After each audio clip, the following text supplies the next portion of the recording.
wabarakatuh. Selamat pagi teman-teman Pati Jujur Podcast ya. Hari ini di episode pertama kami kedatangan tamu yang begitu luar biasa ya, Kades yang masih muda yang terpilih di kemarin ya di Pilkades serentak tahap pertama Pak ya. Tahap pertama yaitu dari Desa Pantirjo.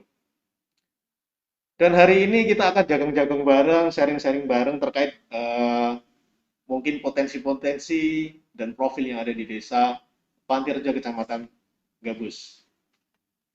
Dalam siaran live ini kami tetap ya menjaga protokol kesehatan, pakai masker, jaga jarak, dan pembatasan personil yang ada di dalam kantor. Sehingga kami tetap menerapkan protokol kesehatan secara ketat. Selamat pagi Pak. Selamat pagi Mas. Iya, ini apa namanya kepala desa terpilih yang kemarin ya. Mungkin bisa diceritakan Pak terkait dengan apa namanya desa Panterjo sendiri gitu kan. Mungkin kalau di masyarakat Pati kan mendengar desa Panterjo letaknya di mana sih gitu kan. Kadang saya sendiri orang yang Pati Selatan mungkin sedikit Ya, Panterjo itu mana gitu ya. Nah, gitu. Monggo. terima kasih. Sebelum saya menjelaskan tentang profil desa, mohon izin saya memperkenalkan diri. Nama saya Marindri Samujaya, eh, terpilih menjadi Pilkades periode 2021-2027. Kebetulan istri satu dan anak dua perempuan, usia 2 tahun dan 4 tahun. Untuk Desa Pantirejo ini masih di Kecamatan Gabus, khususnya Pati Selatan, Jalan Pati Purwodadi, kilometer 7. Dan Desa Pantirejo ini juga berbatasan wilayah untuk sebelah utara itu dengan Desa Sambirejo, kemudian untuk sebelah selatan dengan Lobayu, dan untuk sebelah barat dengan Desa Kosean yang dulu adalah masih dalam wilayah kami, tapi ada pemecahan desa itu. Kemudian untuk Desa Pantirjo sendiri itu terbagi 2 dukuh, yaitu Dukuh Pulau Semalang dan Dukuh Karangasem. Oh, yang terkenal dengan apa? Semalang itu ya, Pak? Semalang atau lebih familiarnya Semalang. Semalang. Iya, Semalang. Kalau Semalang malah saya tahu, Pak. Kalau Pantirjonya malah nggak tahu ini. Iya, itu juga. Oke, Pak. Terkait dengan ini kan Bapak terpilih menjadi kepala desa Siap. dan setelah dilantik dan terpijak di apa desa dan pelantikan di pendopo oleh Pak Bupati. Nah, dalam pasca Pilkades ini, Pak, mungkin kondisi yang terjadi di Desa Pantirjo sendiri itu seperti apa? Nah, pasti ada dinamika. Iya, Ada betul. dinamika, apalagi kemarin itu head to head ya, Betul. dengan incumbent yang juga masih saudara, tapi namanya proses demokrasi adalah demokrasi. Apa yang menjadi pilihan masyarakat itulah yang menjadi keinginan masyarakat yang terbaik. Bukan berarti saya yang apa ya, saya yang paling baik. Mungkin itu satu-satunya satu dari sekian banyak orang-orang yang baik di Desa Pulau Semalang. Kebetulan di Desa Pantirjo kebetulan saya diberi amanah menjadi kepala desa tahun ini. Nah, terkait ini, Pak, kita kan menemukan nih orang-orang yang memang kemarin pas di Pilkades kan tidak dukung jenengan ini. Iya, Nah, siap. apa sesuatu mungkin tindakan apa yang jenengan laksanakan terkait dengan orang tersebut? Kan mereka mesti mengkritisi jenengan, kan gitu. Iya. Kemudian mungkin di kritikan ini tidak hanya sekedar di dunia nyata tapi kan di dunia maya. Nah, mungkin eh, apa yang bisa atau yang jenengan lakukan saat menerima kritikan tersebut? Nah, begini, kemarin beberapa waktu lalu kita juga menerima kritikan dan sangat bagus, saya sangat terima kasih. Itulah mungkin salah satu yang membuat saya itu menjadi belajar dan menjadi lebih apa ya, lebih mengerti tentang kondisi. Kalau yang kemarin sebelum pencalonan kan pengen jadi apa yang didukung masyarakat yo iku wong-wonge. Tapi ketika kita udah duduk sebagai kepala desa, otomatis kita juga harus mengayomi, selain merangkul semua. Kalau saya berulang-ulang ke warga itu bilang kabeh dirangkul saka pepetane driji tekan pepetane ati kan. Jadi nggak ada yang nggak dirangkul. Berarti sudah tidak ada lagi nomor satu atau nomor dua gitu ya? Nggak ada. Berarti hanya ada satu yaitu Ya, warga Panterjo seperti itu ya. Itu adalah warna, dan warna itu akan jadi apa ya, meriah, tidak monoton. Kita harus menyikapi dengan bijaksana, dengan arif, tentu juga harus lebih banyak mendengarkan daripada kita harus apa ya, mengeluarkan statement-statement untuk membela diri. Apalagi di pemerintahan saya ini kan baru, dan saya juga baru menjabat selama setelah 2 kali pencalonan yang belum diberi amanah oleh warga. Terkait dengan ini Pak, terkait dengan potensi-potensi ini yang ada di Panterjo. Dalam nanti kurun waktu 6 tahun ini, dengan menjabat sebagai Kades, kira-kira nanti potensi apa yang bisa dikembangkan di desa Panterjo sendiri? Panterjo sendiri itu kan dengan jumlah penduduk 1935, itu mayoritas petani, kurang lebih 154 hektar itu areal persawahan. Dan potensi yang bisa kita kembangkan kebetulan dan alhamdulillah ada punya 3 embung. Jadi embung yang 2 itu dikelola oleh provinsi karena udah ada operatornya, dan 1 masih apa ya, kita juga belum alami mungkin lah. Kebetulan kita juga punya BUMDes di dalam pengelolaan Tamsimas. Jadi mungkin ya setelah saya melihat mungkin potensinya ya destinasi wisata kali, mungkin terkait dengan kita punya embung itu. Cuma kan untuk kedepannya kita juga harus konsolidasi, komunikasi, dan rembuk warga. Nanti kita sampaikan ke pimpinan di atas kami, mungkin kepada Pak Camat atau Pak Bupati atau pihak-pihak terkait lainnya, apa bisa embung ini kita manfaatkan. Itu kita memanfaatkan itu juga tidak boleh menabrak aturan yang berlaku. Kita harus koordinasi.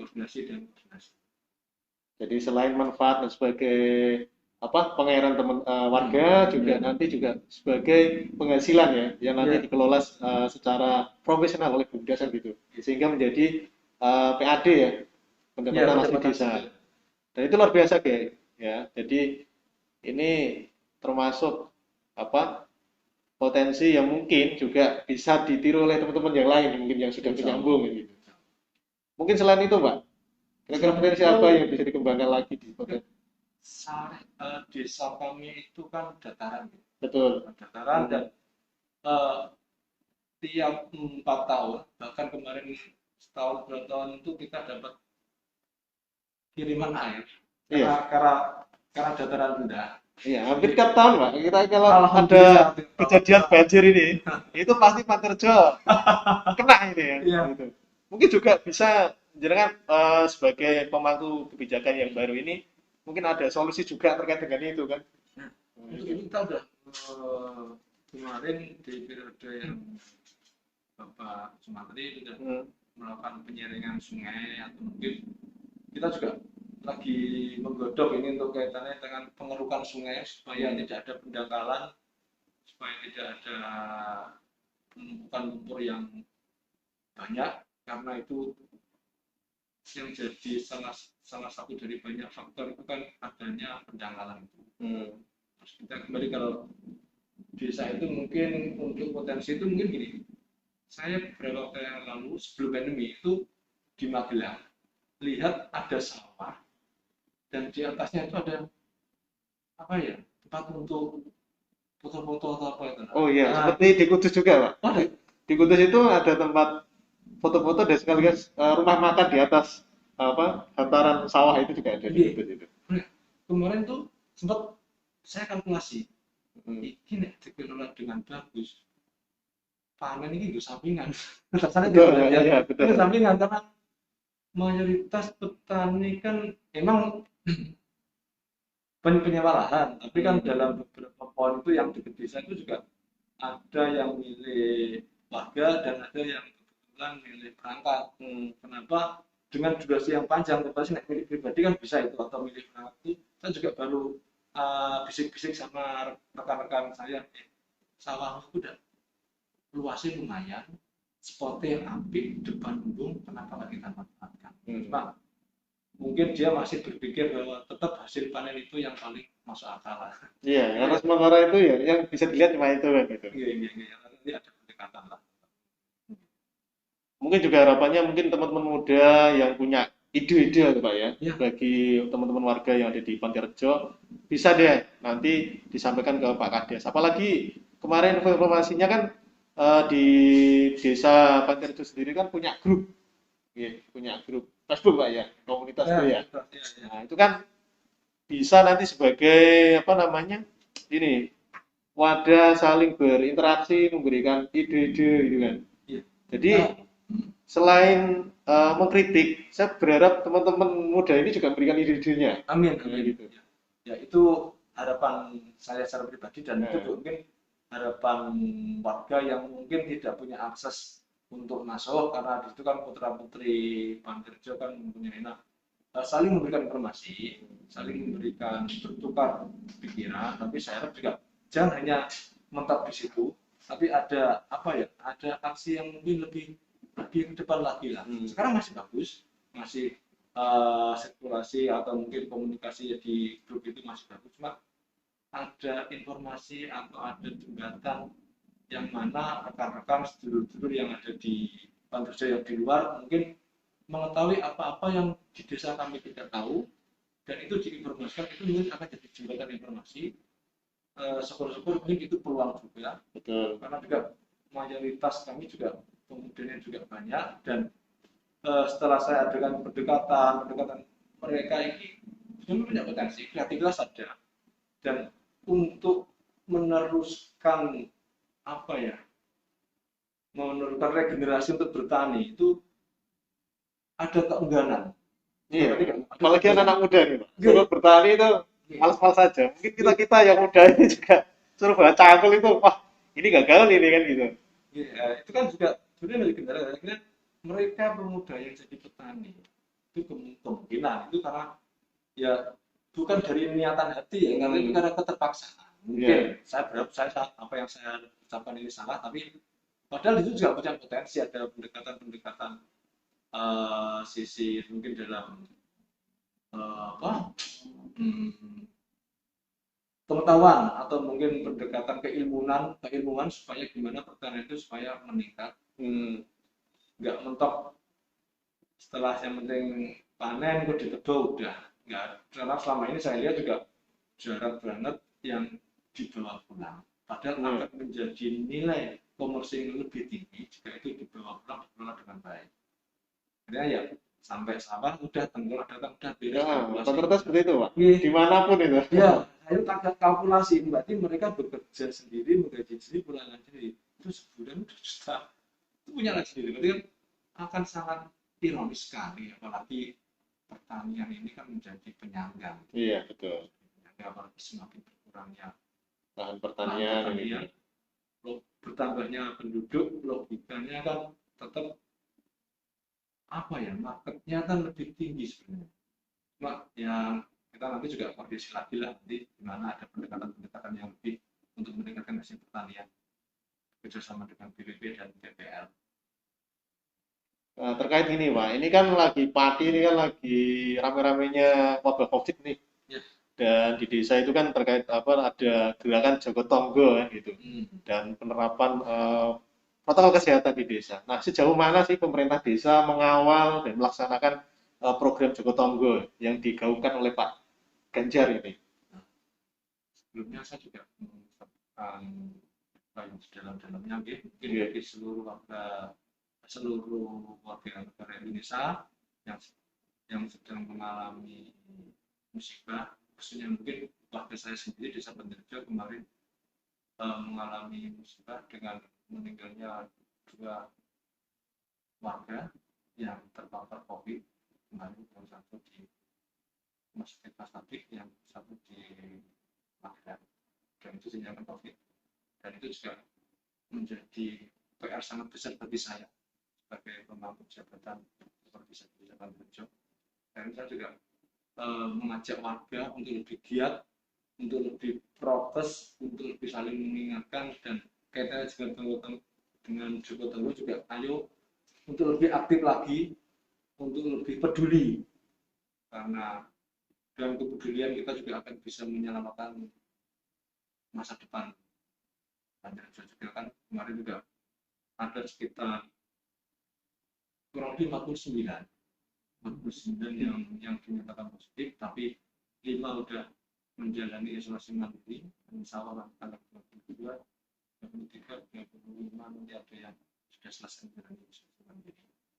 Memang perlu kepedulian dan kesadaran, saling mengoreksi, saling mengingatkan, dan saya juga tak bisa-bisanya untuk keliling lah, mengingatkan bawa masker, mengingatkan, mengedukasi, hanya di sosial media juga berlapangan. Bahwasanya memang ada kurang sana sini, saya akui, saya memahami, bukan karena saya juga nggak mau dibilang saya baru jadi mohon maaf, tetap yang namanya tanggung jawab atau tanggung jawab, dan juga meminta maaf jika ada mungkin ada 1-2 atau mungkin banyak warga yang merasa tidak nyaman dengan apa ya pelayanan kami di COVID ini. Tapi kami sudah berusaha, kita juga harus sesuai dengan ada aturan-aturan lain yang harus kita laksanakan, tidak harus langsung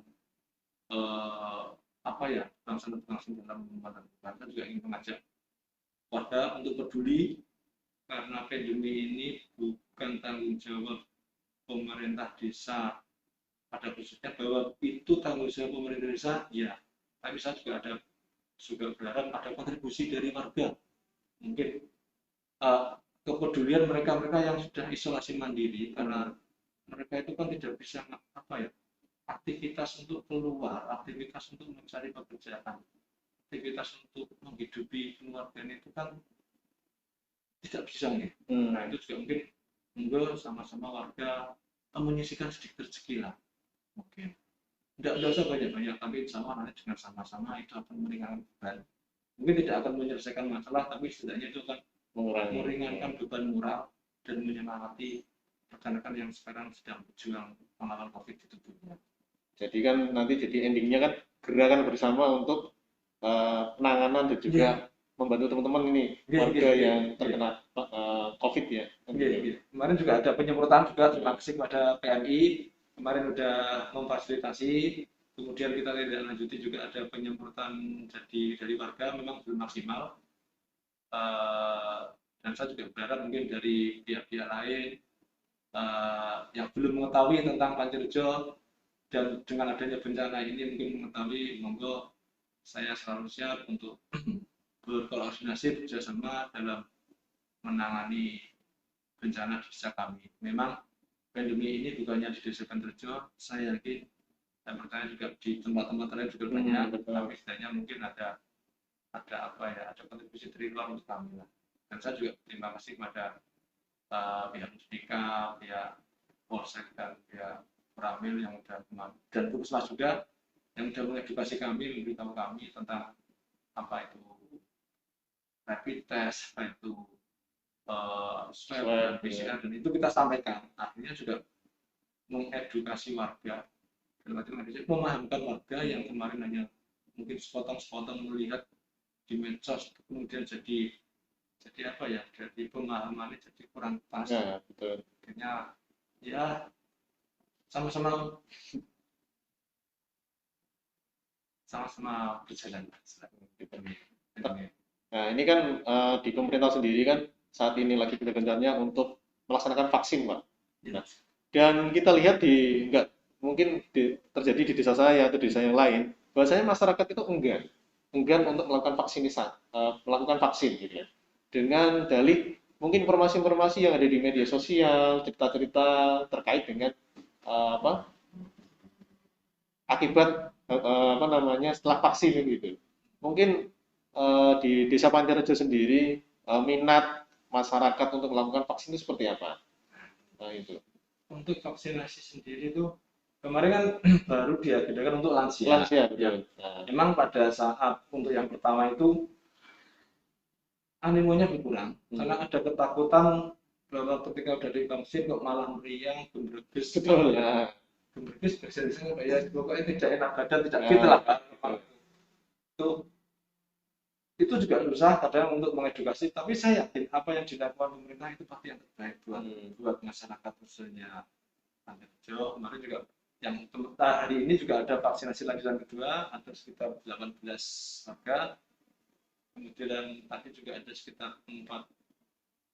Ini kan fokusnya ke lansia dulu kemarin ya. Terus tadi ada koordinasi dengan Pak Babin untuk menyediakan 4 pemuda. 3 kuotanya dibatasi dulu mau bertahap untuk divaksin di Joyo. Bahkan semalam juga udah saya keluar di grup, ada beberapa itu juga enggan, takut. Betul, Itu Pak. gratis kok nanti nggak harus pilihan yang lain lagi. Tapi alhamdulillah tadi sudah dapat lah ya, mungkin dengan pendekatan memang kita tidak bisa langsung membuahkan hasil, tapi mungkin dengan pendekatan informasi, pendekatan secara humanis, persuasif, insya Allah nanti akan membuka pola pikir atau mindset mereka. Ya, ini gara-gara korban medsos kayaknya, Pak. Kurang Pak, mungkin karena mungkin kan gini, anak SMP aja udah pegang HP, Betul. dan dia sudah bisa mencari link dan mencari informasi, tapi kan kita harus lihat dulu informasi itu dari mana, sumbernya dari siapa, keabsahannya, portalnya tuh seperti apa, istilahnya background apa kan harus jelas juga. Kadang mereka Iya. nggak, Ya seringnya nggak lihat, Pak. ya, Tinggal dibaca, bagikan iya, gitu. kadang mereka lihat tagline-nya, headline aja dan potongannya, udah Share gitu. tanpa melihat secara detail, tanpa mereka mau meluangkan waktu beberapa menit untuk membaca secara detail. Terkait gini, Pak, terkait dengan visi misi jenengan ini. Oke. Waktu pas pilkada sini kan semua calon pasti punya visi misi. Nanti untuk dalam melaksanakan visi misi jenengan, kemudian program-program yang atau rencana kerja yang jenengan akan laksanakan selama 6 tahun ini. Nah, jenengan itu mau ngapain aja sih gitu? Ini visi misi saya itu juga bukan saya yang buat, itu ada masukan-masukan dari warga karena proses demokrasi desa kami itu kan saya nggak terus berdiri sendiri kan, saya kan dipilih warga, saya dipinang. Ini terdengar sedikit ya, itu proses pilkada kemarin itu incumbent dengan warga ingin mencari setidaknya mungkin ada sosok pendamping incumbent yang sekiranya mungkin berharap setara atau mungkin lebih bagus. Nah, kemudian dalam penggodokan mencari sosok untuk menjadi pendamping dalam pesta demokrasi, saya bilang pendamping ya, bukan rival ini kan. Ini saya berbicara secara subjektif dari sudut pandang saya pribadi apa yang saya alami. Jadi mohon maaf mungkin jika ada yang menyinggung perasaan atau mungkin tidak valid, tapi itu yang saya sampaikan apa yang saya alami. Di proses demokrasi kemarin itu warga melakukan komunikasi internal untuk mencari figur yang sekiranya nanti di 2021-2027 ada kepala desa baru yang mungkin lebih sesuai ekspektasi, lebih sesuai harapan mereka.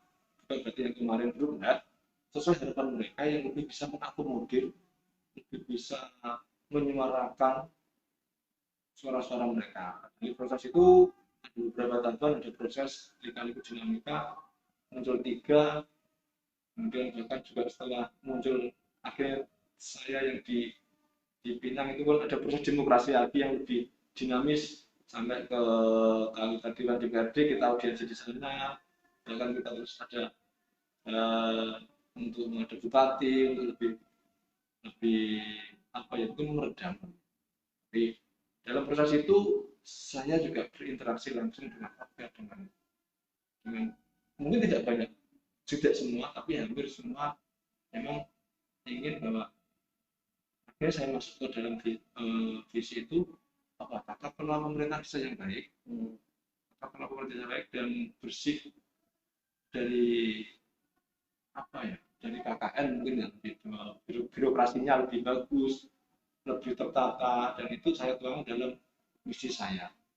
Dan nanti juga bahwa menggiatkan lagi rekan-rekan berangkat untuk lebih mengerti tupoksinya, lebih mengerti kewenangannya, dan untuk lebih mengaktifkan lebih rajin lagi.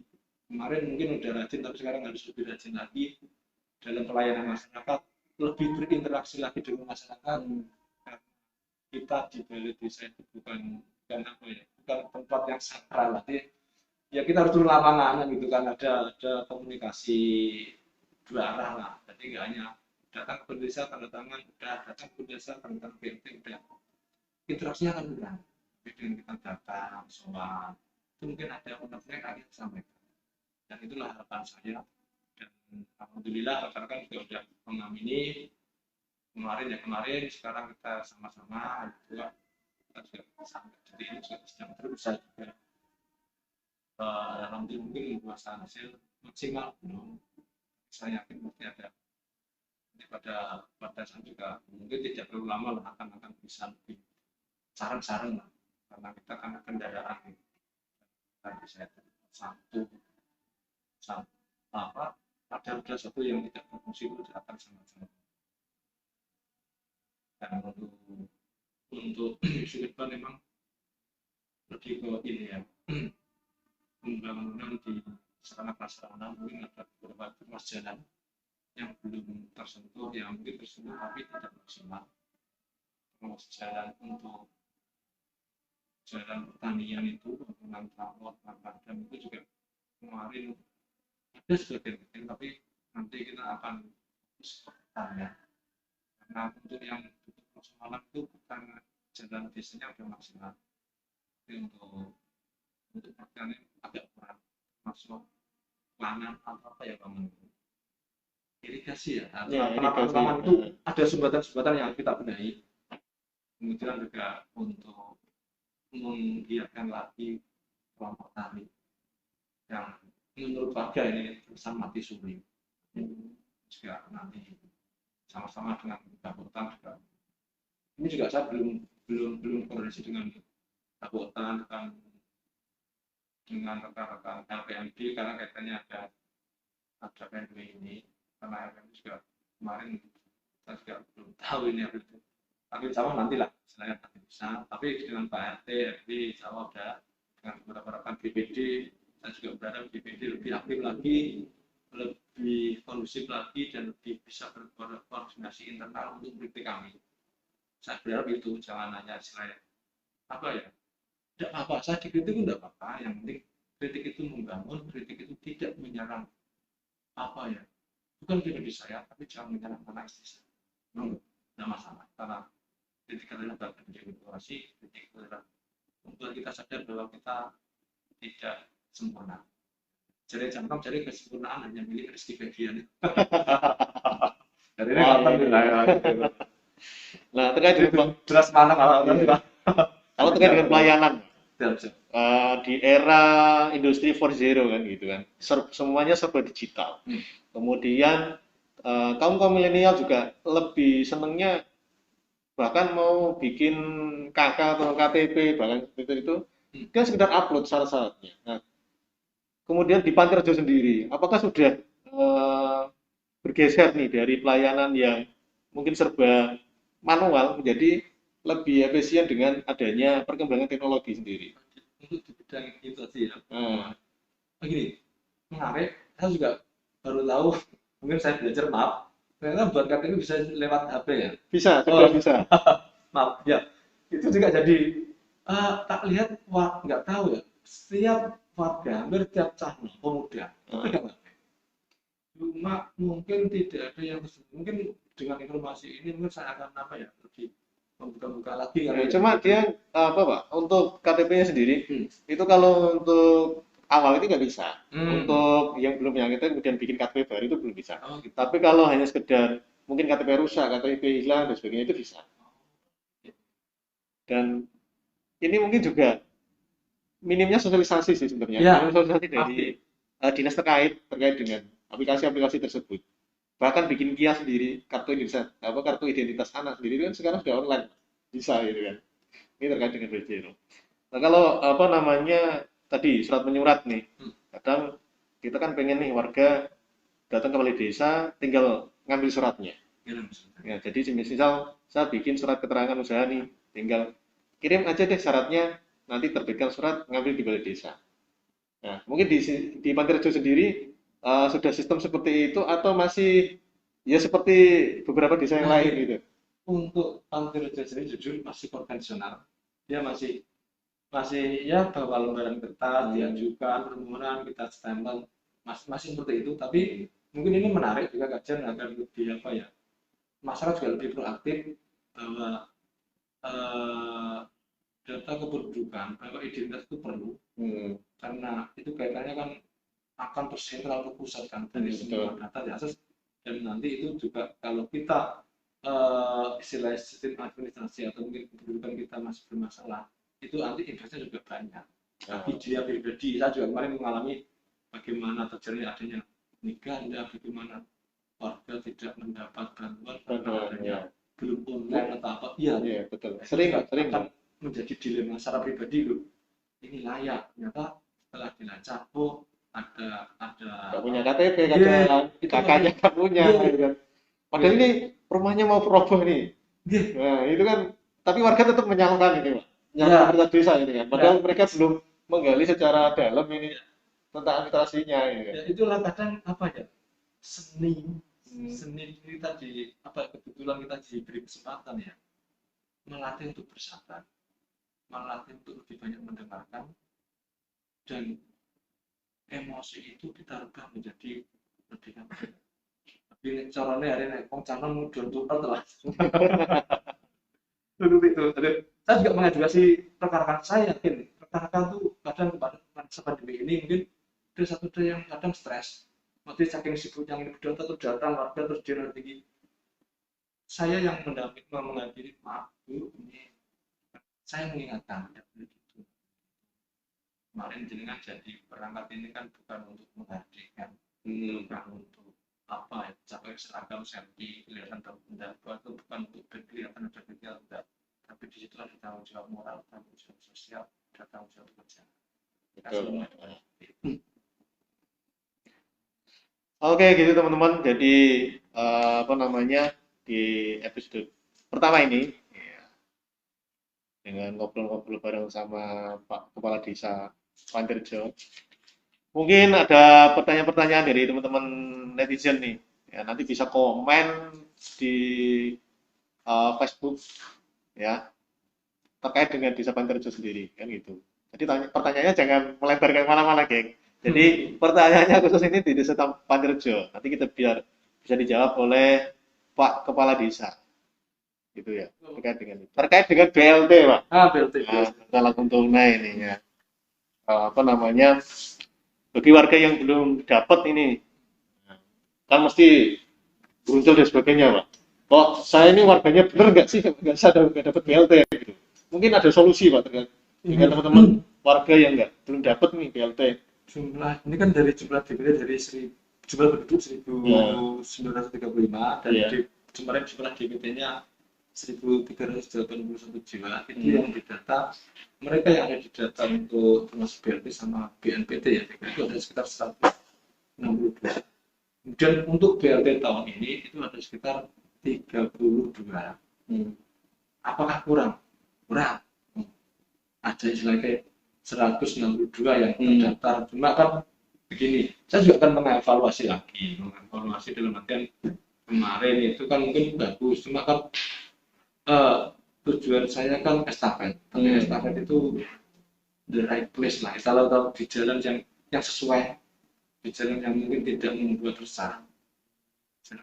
Yang kemarin itu untuk KTN saya juga akan koordinasi dengan pihak-pihak apakah dalam waktu dekat itu bisa itu di apa semacam apa ya perubahan atau apa, tapi kemarin saya dengar itu belum bisa, nanti biasanya karena pada saat RPJM desanya nanti di bulan ini baru melaporkan ini untuk kaitannya nanti selama 6 tahun itu untuk kegiatan di situ nanti akan saya tuangkan, akan saya kaji kembali, dan akan saya cari solusi-solusi yang mungkin yang tepat. Dan saya juga terima kasih nanti kalau ada netizen atau rekan-rekan yang beri masukan ke kami, karena saya belajar, masa terima kasih agar saya dapat lebih cepat belajar gitu kan. Ya, beralasan alasan belajar janganlah. Tapi Jadi jadi teman-teman masyarakat khususnya di Banterjo ya, silakan kalau ada unek-unek atau ide atau masukan-masukan untuk terkait dengan BPN, apa BPNT ya, bantuan pangan non tunai atau BLT dan sebagainya, bisa deh ini disampaikan ke Pak Inggi. Dan Pak Inggi ini menerima 1x24 jam. Jadi bungilah malam lah gak apa-apa ini itu biasanya. Tapi ya wayah turu ya aja diganggu. Saya pernah namanya ini ya, tapi ya keliling ya. Iya. Itu lah. Jadi jangan pernah ragu, jangan pernah enggan, Pak ya. Biasanya anak-anak muda itu enggan, Pak. Kalau mau komunikasi dengan Pak Kadis itu enggan. Kadang saya itu bingung. Ewa, bagaimana aspirasi itu bisa tersalurkan kalau tidak diungkapkan. Betul. Sedangkan saya ini kepala di desa, bukan seorang paranormal atau pembaca pikiran kan gitu. Ini juga kita udah tekan-tekan. Betul. Tapi tidak apa-apa, yang namanya informasi sampaikan langsung nggak apa, atau mungkin lewat sosial media, atau mungkin lewat WA, atau lewat datang langsung. Tetap kalau datang tetap prokes gitu, pakai masker, cuci tangan, jaga jarak itu. Sebagai close opening, Pak, sebagai close mungkin harapan atau pesan-pesan terhadap khususnya warga Banterjo dari jenengan. Ini harapan saya sih mungkin ada peningkatan kualitas sumber daya manusia, peningkatan perekonomian, dan peningkatan akhlak. Dan itu tidak bisa saya sendiri. Saya percaya sehebat apapun saya punya dua tangan dan dua kaki, dan tidak akan mampu untuk melaksanakan anak-anak dan cita-cita itu. Artinya mohon nanti juga rekan-rekan dari tokoh agama, tokoh masyarakat, tokoh pemuda, bahkan bagi dari rekan-rekan yang kemarin berseberangan dengan saya, ayo bareng-bareng kita membaur. Tidak ada lagi sekarang, karena saya yakin potensi di desa Banterjo khususnya sumber daya manusia itu ada lebih besar dibandingkan kita melihat sumber daya alam yang mungkin ya bisa kita lihat itu. Dan saya yakin nanti ada solusi. Nanti saya juga berharap warga bisa menjadi warga yang baik, warga yang tertib, warga yang mentaati peraturan, yang lebih mentaati peraturan, dan warga yang bisa menjadi contoh dan panutan di desa-desa tetangga. Dan sekali lagi saya tidak bisa sendiri, dan saya butuh bantuan, dan itu adalah rekan-rekan warga yang ada di desa, khususnya mungkin yang di luar, yang sudah sukses, yang sudah apa, ayo monggo, mohon. Kita tidak butuh, mungkin kita tidak berharap hibah dan nanda, karena itu dana desa sudah bisa kita maksimalkan. Kita butuh ilmunya, kita butuh jalurnya, kita butuh media yang mungkin untuk bisa kami lebih bisa berjalan lebih bagus dan lebih baik lagi. Oke, terima kasih kepada Pak Ades Banterjo yang sudah meluangkan waktunya hadir di Padi Jujur podcast ini, Pak ya. Terima kasih. Dan untuk teman-teman semuanya, nanti pokoknya jangan lupa saksikan terus ya live kita dengan tema-tema yang mungkin makin hari makin menggeliat pokoknya. Dan mungkin teman-teman yang punya ide atau pengen nongkrong di podcast kami ya, bagi teman-teman komunitas juga bisa nih langsung datang ke kantor kami di Komplek Ruko Jalan Tondonegoro ya, di kantor kami. Nanti bisa jagung-jagung sini, kita sharing-sharing bareng bersama komunitas-komunitas yang ada di Padi. Jadi jangan enggan untuk datang dan hadir. Dan bagi teman-teman UMKM ya, pengusaha-pengusaha UMKM, bisa nanti mengirimkan produknya untuk kami review ya, alias sponsor gratis di kita, dan kita akan mempromosikan ya, promosi gratis yang kita sampaikan ke apa ini penonton ya, pemirsa semuanya yang ada di Facebook maupun nanti di YouTube di channel kita produknya. Nanti kita review, kita pasarkan agar apa? Agar teman-teman UMKM ini apa namanya penghasilannya makin meningkat. Demikian ya podcast edisi pertama perdana kami dengan tema jagung bareng Kades Pandirjo Kecamatan Gabus Kabupaten Pati. Saya Suparyono mohon diri. Terima kasih. Assalamualaikum warahmatullahi wabarakatuh.